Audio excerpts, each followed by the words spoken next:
Hello everyone, subscribe कीजिए हमारे channel को और दबाइए इस घंटे को। कैसे हैं आप सभी लोग। आई होप कि आप सभी लोग अच्छे होंगे। हम अब क्लास 10th का चैप्टर 2 कर रहे हैं, ठीक है। जो आपका चैप्टर है पॉलिनोमियल्स, ठीक है।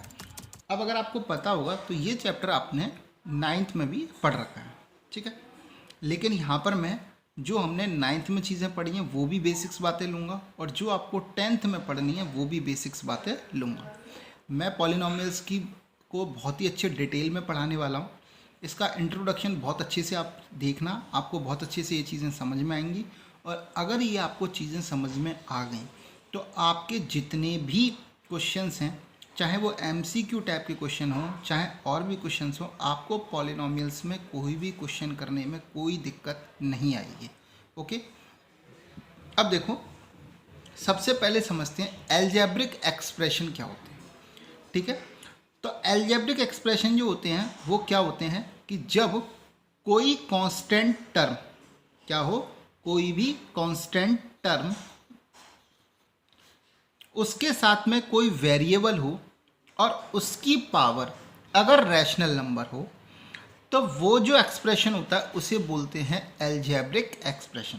क्या मतलब हुआ कि कोई भी क्या हो, कांस्टेंट टर्म हो, उसके साथ में कोई वेरिएबल हो और उसकी पावर रैशनल नंबर हो, ठीक है। तो रैशनल नंबर क्या होते हैं जी? तो आपको पता है रैशनल नंबर जो होते हैं वो क्या होते हैं, P/Q के फॉर्म में होते हैं, where Q is not equal to 0। ये मैं बता चुका हूँ। फिर भी अगर आप लोगों को रैशनल नंबर क्या होते हैं, इंटीजर्स क्या होते हैं, होल नंबर क्या होते हैं, नेचुरल नंबर क्या होते हैं, इरेशनल नंबर क्या होते हैं, रियल नंबर क्या होते हैं, अगर आपको इन कुछ चीज़ों में दिक्कत आ रही है तो मेरे चैनल के प्लेलिस्ट में जाएंगे और क्लास 9th का चैप्टर 1 है नंबर सिस्टम, उसके इंट्रोडक्शन में आपको ये चीज़ें मिल जाएंगी। क्लास 9th का जब चैप्टर 1 इंट्रोडक्शन वाला पार्ट जब ओपन करेंगे तो वहाँ पर आपको ये वीडियो मिल जाएगी, जहाँ पर मैंने हर टाइप के नंबर्स को बता रखा है। ओके, लेकिन हम समझते हैं कि अब समझ गए कि कांस्टेंट टर्म, वेरिएबल और रैशनल नंबर मैं आपको बता चुका था, वहाँ भी मैंने वीडियो में उस 9th क्लास की वीडियो में बताया है, लेकिन फिर मैं आपको बता देता हूँ कि सबसे पहले आते हैं नेचुरल नंबर, ठीक है। नेचुरल नंबर के ऊपर आते हैं होल नंबर, होल नंबर के ऊपर क्या आते हैं, इंटीजर्स, और इंटीजर्स के ऊपर जो आते हैं वो आते हैं रैशनल नंबर, ठीक है। ये इसका एक डायग्राम बनता है, यानी कि all natural numbers are rational number, all whole number are rational number, all integers are rational number, ठीक है। लेकिन all rational number are not natural number, all rational number are not whole number, all rational number are not integers, ठीक है। बात समझ में आई? यानी कि जब आप यहाँ से यहाँ तक चलोगे तो ये डायरेक्शन क्या है, एक असेंडिंग ऑर्डर वाला डायरेक्शन है कि सारे नेचुरल नंबर सारे रैशनल नंबर बन जाएंगे, होल नंबर भी रैशनल नंबर होते हैं, इंटीजर्स भी रैशनल नंबर होते हैं। लेकिन जब यहाँ से आप इस तरफ जाओगे तो सारे रैशनल नंबर नेचुरल नंबर नहीं होते, सारे इंटीजर्स नेचुरल नंबर नहीं होते, और सारे होल नंबर भी नेचुरल नंबर नहीं होते, ठीक है। और मैंने वहाँ पर जो 9th क्लास की वीडियो बनाया वहाँ पर मैंने चीज़ों को समझाया हुआ, आप एक बार ज़रूर देखेंगे कि जितने भी रियल नंबर होते हैं उसके दो पार्ट होते हैं, या तो वो रैशनल नंबर होंगे या फिर वो इरेशनल नंबर होंगे। आया समझ में? अब तो रैशनल नंबर नॉर्मली हमें पता है रैशनल नंबर क्या होते हैं, P/Q के फॉर्म में होते हैं, where Q is not equal to 0, और ये P/Q के फॉर्म में नहीं होते हैं, ठीक है। जैसे कि √2, इनकी वैल्यू क्या निकल के आती है, डेसिमल में निकल के आती है, ठीक है। एकदम हम ये एग्जैक्ट नहीं बोल सकते कि डेसिमल में निकल के आती है, मतलब डेसिमल में निकल के आती है, लेकिन इनका डेसिमल एक्सपेंशन जो होता है वो नॉन टर्मिनेटिंग, नॉन रिकरिंग होता है। 9th क्लास में आपने बेसिक्स बातें करी होंगी। पाई को भी हम क्या बोलते हैं, इरेशनल नंबर बोलते हैं, ठीक है ना। तो ऐसा याद रखो, जितनी भी रूट में जितने भी प्राइम नंबर अगर रूट में दे रखे हैं, प्राइम नंबर मतलब ऐसे नंबर जिनके एग्जैक्ट दो फैक्टर होते हैं, एक 1 और एक अपने आप में वही नंबर। तो जितने भी प्राइम नंबर होते हैं वो अगर रूट में दे रखे होते हैं तो वो सब इरेशनल नंबर होते हैं, और पाई जो है वो भी एक इरेशनल नंबर है। तो हमने यहाँ पर कहा कि अलजेब्रिक एक्सप्रेशन वो होते हैं जब कांस्टेंट टर्म के साथ में कोई वेरिएबल हो और वेरिएबल की पावर क्या हो, एक रैशनल नंबर हो। ठीक है, जैसे मैंने लिखा 6x की पावर 1/2। अब 6 क्या एक कांस्टेंट टर्म है। कांस्टेंट टर्म क्या होते हैं, जिनकी वैल्यू कभी भी चेंज नहीं हो सकती। और वेरिएबल क्या होते हैं, जिनकी वैल्यू क्या कर सकती है, वेरी कर सकती है। वेरी करती है मतलब कि कुछ भी हो सकती है, ज़्यादा कम कुछ भी हो सकती है, उन्हें वेरिएबल्स बोलते हैं। तो देखो कांस्टेंट टर्म भी है, वेरिएबल भी है, और वेरिएबल की पावर 1/2 यानी कि 1/2 क्या एक रैशनल नंबर है। तो ये क्या होगा, एक अलजेब्रिक एक्सप्रेशन होगा।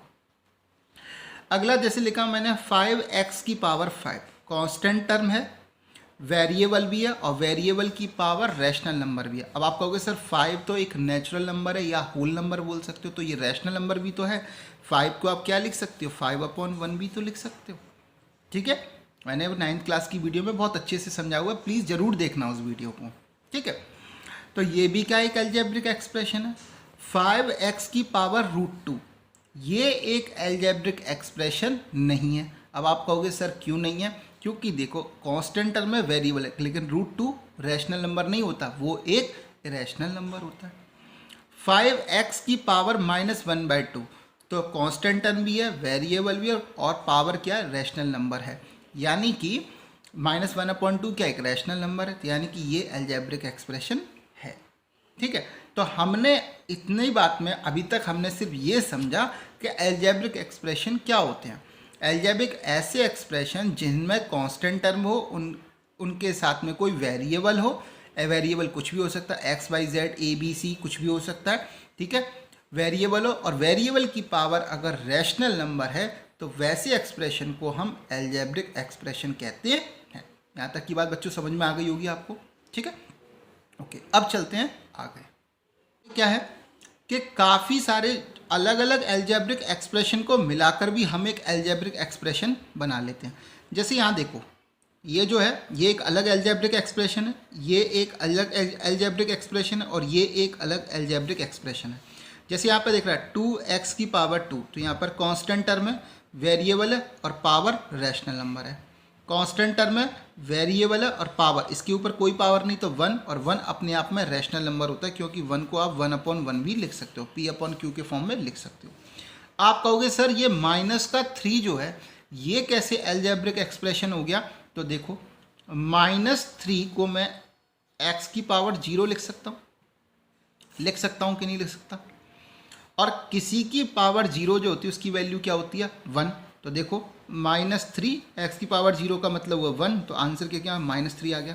तो मैं इस -3 को कैसे लिख सकता हूँ, -3 x की पावर 0, और 0 क्या होता है, अपने आप में एक रैशनल नंबर होता है। क्यों, क्योंकि 0 एक होल नंबर है, और all whole number are rational number, मैंने डायग्राम बनाया था अभी।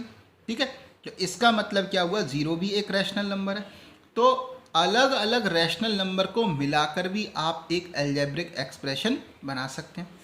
अलग अलग एक्सप्रेशन को मिलाकर भी आप अलजेब्रिक एक्सप्रेशन बना सकते हैं। अब जैसे आपने ये अलजेब्रिक एक्सप्रेशन बनाया, तो इसमें ये जो होते हैं, ये जो अलजेब्रिक एक्सप्रेशन होते हैं, इनको बोलते हैं टर्म। आपने 8th क्लास में पढ़ा होगा, 8th क्लास में आई थिंक 14 चैप्टर है, या फिर 12th या 13 में से कुछ होगा, एक चैप्टर दे रखा है, वहाँ पर आपको बताया गया है कि ये जो अलजेब्रिक एक्सप्रेशन है, इनमें ये जो होते हैं इनको बोलते हैं टर्म। जैसे 2x² ये एक अलग टर्म है, 3x ये एक अलग टर्म है, और 3 एक अलग टर्म है। ठीक है, वैसे कहने को ये अलजेब्रिक एक्सप्रेशन, ये तीनों भी अलजेब्रिक एक्सप्रेशन है, पर अब अलग अलग अलजेब्रिक एक्सप्रेशन को मिलाकर जब हमने कोई एक अलजेब्रिक एक्सप्रेशन बनाया है, तो उसके अंदर ये जो होते हैं फिर ये क्या कहलाते हैं, टर्म कहलाते हैं। ठीक है, अब 2x², 3x और 3 ये क्या है, टर्म है। ओके, और इन टर्म को भी और डिवाइड आप कर सकते हो, तो किस में डिवाइड कर सकते हो, फैक्टर में। तो 2x² में कौन कौन से फैक्टर हैं, 2, x और x। 3x में क्या कौन कौन से फैक्टर होंगे, 3 और x, और यहाँ पर क्या है, यहाँ पर माइनस का 3 है, तो इसका जो फैक्टर वो माइनस का 3 होगा। ठीक है, तो इसका मतलब समझ में आया कि एल्जेब्रिक एक्सप्रेशन को अगर हम डिवाइड करेंगे तो वो टर्म में डिवाइड हो जाते हैं, और टर्म को फर्दर डिवाइड करेंगे तो वो फैक्टर में डिवाइड हो जाते हैं। अब ये चीज़ और समझो, ये जो वेरिएबल्स हैं इनके साथ में जो ये वैल्यू दे रखी होती है, ये होता है एक नंबर पार्ट, या इसे कोएफिशिएंट भी बोलते हैं। और आपने 9th क्लास में किया होगा, जैसे पूछता है कि एक्स स्क्वायर का कोएफिशिएंट क्या है, तो आपको क्या बोलोगे, 2। मतलब वेरिएबल के साथ में जो वैल्यू दे रखी होती है उसे नंबर पार्ट बोलो या कोएफिशिएंट बोलो। जैसे यहाँ पर 3x दे रखा है, तो x का कोएफिशिएंट क्या है, 3। ये कांस्टेंट टर्म है, कांस्टेंट टर्म का कोई कांस्टेंट टर्म कोएफिशिएंट नहीं होता। कोएफिशिएंट वही होगा जब उसके साथ में कोई वेरिएबल दे रखा होगा। यहाँ तक की बात समझ में आ गई। बहुत आराम से चल रहा हूँ, जल्दबाजी बिल्कुल नहीं कर रहा हूँ, बहुत बेसिक से चीज़ों को पढ़ाते हुए आपको आराम से लेके चल रहा हूँ, और आई थिंक आपको हर चीज़ समझ में आ रही होगी। अगर नहीं आ रही है तो प्लीज़ कमेंट सेक्शन में बताओ, खुल के बताओ सर ये चीज़ समझ में नहीं आई है। आप ही लोगों के लिए चैनल स्टार्ट किया गया, बिल्कुल फ्री ऑफ कॉस्ट। ठीक है, अच्छे से पढ़ेंगे, बहुत अच्छे से मेहनत करेंगे। तो हमें अभी यहाँ तक की बात को पढ़ने पर यह समझ में आया कि पॉलिनोमियल्स क्या होते हैं, कि पॉलिनोमियल्स होते हैं it is a chain of term. क्या होते हैं कि पॉलिनोमियल्स वो होते हैं जो चेन ऑफ टर्म होते हैं। जैसे कि ये एल्जेब्रिक एक्सप्रेशन है, तो ये एल्जेब्रिक एक्सप्रेशन जो होते हैं वो क्या होते हैं, ये पॉलिनोमियल्स हैं। ठीक है, लेकिन अभी मैंने पॉलिनोमियल्स की आपको आधी डेफिनेशन समझाई है। ठीक है, पॉलिनोमियल्स क्या होते हैं कि it is a chain of term. तो टर्म की जो चेन होती है उसे पॉलिनोमियल्स कहते हैं, और हमने टर्म की चेन को कहाँ देखा, इस वाले एल्जेब्रिक एक्सप्रेशन में देखा। तो इसका मतलब ये एल्जेब्रिक एक्सप्रेशन पॉलिनोमियल्स है। ठीक है, लेकिन ये अभी आधी बात है, आधी बात आगे समझेंगे, अभी धीरे धीरे चलेंगे। अब आगे चलो, आगे देखेंगे तो division of polynomials on the basis of term. Polynomials का डिवीजन करते हैं। अभी आप कहोगे सर पॉलिनोमियल्स की डेफिनेशन तो आपने समझा ही नहीं, डिवीजन पे आ गए। हम कहेंगे अभी समझाएंगे, अभी बस 2 मिनट रुक जाओ, आपको सब चीज़ समझ में आएगी। Division of polynomials on the basis of term. Term के बेसिस पर पॉलिनोमियल्स का जो डिवीज़न हुआ है उसमें क्या है, मोनोमियल। मोनोमियल का मतलब क्या होता है, जिसमें एक टर्म हो। पहले तो ये याद रखो, जो नोमियल होता है उसका मतलब होता है टर्म। ठीक है, जैसे आपने यहाँ पे पढ़ा पॉली, तब पॉली का मतलब होता है बहुत सारे, बहुत सारे। ठीक है, यानी कि बहुत सारे टर्म को मिलाकर जो एक्सप्रेशन बनता उसे पॉलिनोमियल्स बोलते हैं। तो नोमियल का तो मतलब टर्म है। यहाँ पे लग रहा है मो का मतलब होता है 1, यानी कि एक टर्म को मिलाकर जो बनेगा उसे बोलते हैं मोनोमियल। बाई का मतलब होता है 2, 2 टर्म को मिलाकर जो बनता है उसे बोलते हैं बाइनोमियल। देखो 2 टर्म है कि नहीं, एक ये रहा और एक ये रहा। ट्राइनोमियल, ट्राइनोमियल का मतलब, ट्राई का मतलब 3, 3 टर्म को मिलाकर बनने वाला जो एक्सप्रेशन होता है उसे ट्राइनोमियल कहते हैं। देखो 3 टर्म है, 3x² एक हो गया, माइनस का 2x दूसरा हो गया, और प्लस का 5 तीसरा हो गया। यहाँ तक की बात समझ में आ गया, कोई भी डाउट नहीं होगा, बहुत आराम से चल रहा हूँ। अब क्या आता है आगे देखो। फिर हमने एक चीज़ पढ़ी थी 9th क्लास में, डिग्री। डिग्री क्या होती है, हाईएस्ट पावर ऑफ पॉलिनोमियल्स, या आप इसे कह सकते हो हाईएस्ट पावर ऑफ, ऐसे लिख सकते हो highest power of variables in polynomials. Polynomials में वेरिएबल की हाईएस्ट पावर जो होती है वो उस पॉलिनोमियल की डिग्री होती है। जैसे आपके पास एक एग्जांपल दे रखा है 4x - 3x² + 5। अब आप पहले तो इसे रीअरेंज कर लीजिए। सबसे बड़ी पावर को पहले लिखते तो -3x², उसके बाद छोटी पावर को यानी कि 4x, और उसके बाद लास्ट में कांस्टेंट टर्म। ठीक है, तो यहाँ पर अगर आप देखोगे तो यहाँ पर डिग्री क्या होगी, सबसे ज़्यादा पावर कौन सी है, 2, तो डिग्री क्या हो गई 2। जैसे और देखते हैं, हमने लिखा है यहाँ पर 5x की पावर 35 + 4x की पावर 25 + 2x की पावर 10 + 10, ऐसे कुछ लिखा। तो इसमें देखोगे सबसे ज़्यादा पावर कितना है, 35, तो डिग्री कितना हो गया इसका 35। तो तो इसका मतलब हुआ डिग्री क्या होती है, highest power of variable in polynomials is called degree. ठीक है, आपको ये भी बात समझ में आ गई। बड़े आराम से लेके चल रहा हूँ, बिल्कुल आराम से समझेंगे। जिसको समझ में नहीं आएगा बिल्कुल उसको भी समझ में आने लगेगा। ठीक है, अब चलते हैं आगे। अब division of polynomials on the basis of degree. ठीक है, तब पॉलिनोमियल्स का डिवीजन करेंगे डिग्री के बेसिस पर। ठीक है, तो ऐसे पॉलिनोमियल जो किस फॉर्म में हो, ए एक्स प्लस बी। ठीक है, यहाँ पर डिग्री क्या है, एक्स की पावर 1 है तो डिग्री क्या 1। तो जिसमें डिग्री 1 है वो क्या होते हैं, लीनियर पॉलिनोमियल्स होते हैं। ठीक है, पहले चीज़ों को बड़े आराम से समझेंगे। मैं बड़ी आराम से समझाऊंगा, बहुत ध्यान से समझना। मैं बहुत आराम से लेके चल रहा हूँ। क्या बोला मैंने, जहाँ पर डिग्री 1 होगी उसे लीनियर पॉलिनोमियल कहते हैं। और इनको लिखने का जर्नल फॉर्म क्या होता है, ए एक्स प्लस बी। यहाँ पर एक्स की पावर कितनी है 1, तो ये क्या हो जाएगा लीनियर पॉलिनोमियल। यहाँ पर बी जो है कांस्टेंट टर्म है और ए भी क्या है, कांस्टेंट टर्म है। इसके आगे लिखा A is not equal to 0।